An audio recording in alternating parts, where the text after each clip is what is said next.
Nous allons parler du grand succès que nous avons eu. Nous avons eu un succès incroyable en Iran, comme personne n'en avait jamais eu depuis de nombreuses années. Il s'agissait d'une frappe de guerre de précision, et cette installation ne peut plus être utilisée parce que la commission atomique a déclaré qu'on ne pouvait même pas y accéder. Elle a été démolie, très démolie. C'était une frappe brillante. Et voilà, et fort de ce succès en Iran, eh bien Donald Trump voit plus loin et il annonce un accord pour Gaza. Regardez, c'était sur son réseau social hier soir. Mes représentants ont eu aujourd'hui une réunion longue et productive avec les Israéliens au sujet de Gaza. Israël a accepté les conditions nécessaires à la finalisation d'un cessez-le-feu de 60 jours, période durant laquelle nous collaborons avec toutes les parties pour mettre fin à la guerre. Hélène Bonnet est notre journaliste à Washington. Bonjour Hélène. Est-ce que vous en savez plus sur ce prochain accord peut-être à Gaza depuis Washington ?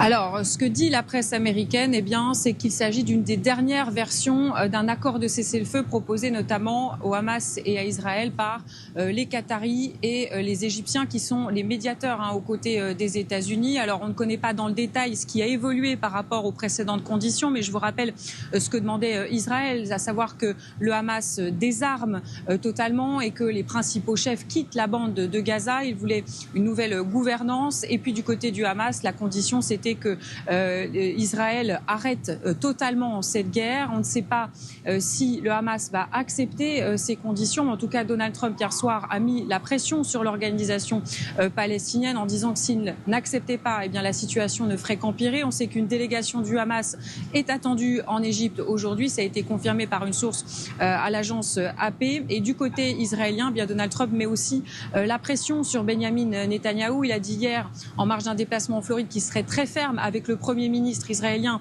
qui doit venir à la Maison-Blanche la semaine prochaine. En attendant, c'est un de ses ministres qui est présent cette semaine et qui rencontre les conseillers de Donald Trump. En tout cas, le président américain se montre plutôt optimiste. Il a dit qu'il serait possible d'obtenir un accord sans doute la semaine prochaine. C'est ce qu'il a déclaré également hier. Merci beaucoup Hélène. Avec Arthur Grollet depuis Washington, est-ce que ça pourrait devenir concret effectivement lundi avec la réception de Benyamin Netanyahou à la Maison-Blanche?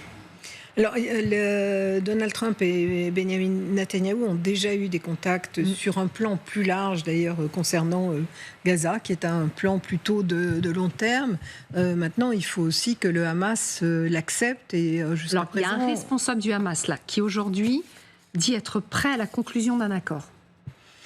Eh bien, dans ce cas-là, il y aura peut-être effectivement un accord lundi qui serait un premier accord, effectivement, cessez-le-feu en une contrepartie de libération des otages. Mais ensuite, il y a d'autres aspects du plan qui est un plan à plus long terme et qui pourrait, en théorie, conduire à l'acceptation par Israël d'une solution à deux États. Donc, il y aurait quoi sur la table, d'après vous ?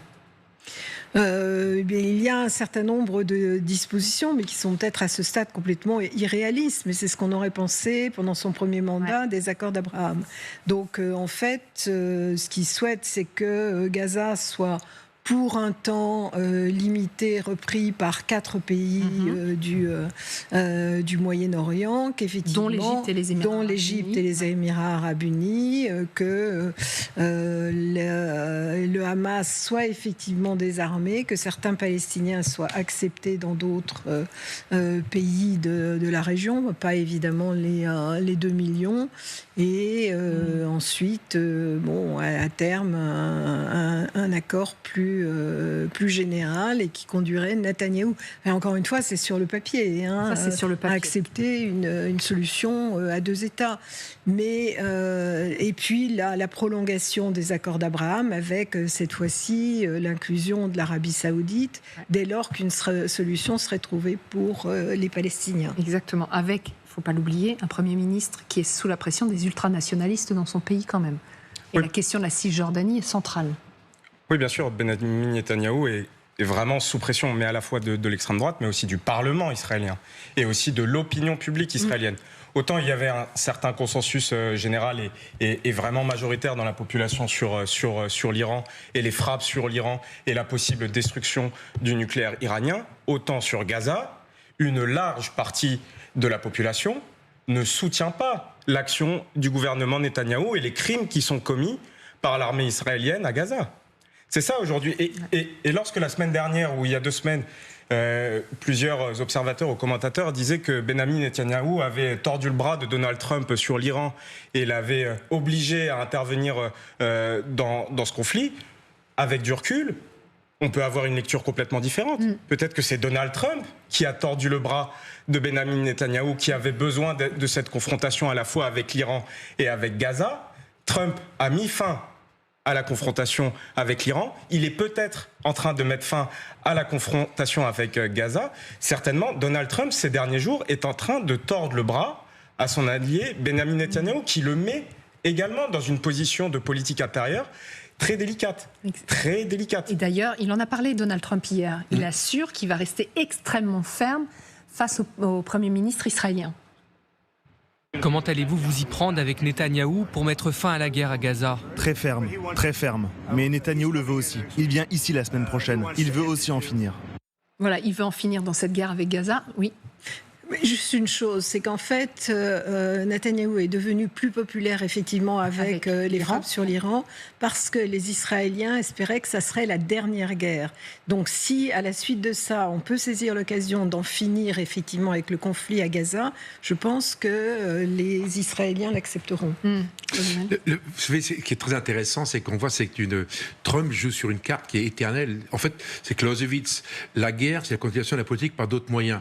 En fait, il refait également de la politique. Très concrètement, il a fait la guerre, il a tapé sur l'Iran, considérant que tout est réglé. Bon, ça, c'est un autre sujet. La destruction totale des capacités iraniennes à fabriquer de l'armement nucléaire restera vérifiée dans les semaines qui viennent. En tout cas, pour les Américains, c'est fait. Affaire calée. Donc, dire à partir de maintenant, l'Iran disparaît du système, en tout cas, devient modeste, très concrètement. Donc, le Hezbollah, le Hamas sont en perte de vitesse. Donc, on va prendre Netanyahou, on va lui faire régler le problème. En fait, c'est quoi le problème de Trump ? Les accords d'Oslo.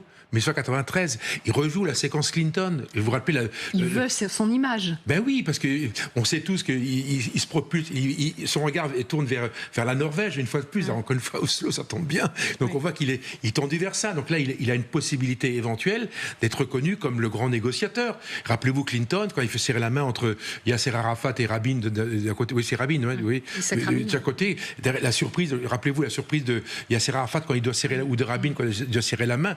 C'est vrai que c'est des moments très importants. Alors après, évidemment, la mort de Rabin fait qu'on n'en parle plus assez rapidement.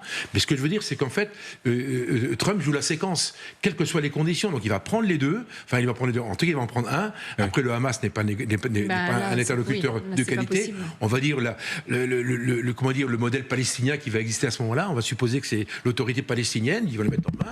Et un serrage de main, il va essayer de jouer la séquence le faiseur de paix. Vous imaginez si c'est le cas ? Il aurait réussi avec l'Iran, il aura réussi avec Gaza. Ben c'est assez fort. Il y a même 2 mois, on n'aurait pas misé là-dessus. Alors moi, depuis le départ, j'ai dit de toute façon qu'on ne pouvait pas faire un bilan au bout de 2 mois, 3 mois ou 4 mois de présidence. Bien sûr. Donc il faut attendre, effectivement, et il peut réussir dans certains domaines. Là, il y a quand même un accord entre la RDC et le Rwanda. Et là ce sont des pays en conflit depuis 30 ans. Il y a eu plusieurs missions des Nations Unies, de l'Union européenne. Moi, je m'en étais occupée à l'époque, donc je connais assez bien ce dossier. Avec une action concrète de Donald Trump sur ce dossier. Absolument. Il y a eu un accord qui a été signé. Alors maintenant, il faut voir, parce que le diable est toujours dans les détails, il faut voir si c'est mis en œuvre ou pas. Mais là-dessus, quand même, c'est une réussite et personne n'y est arrivé depuis 30 ans.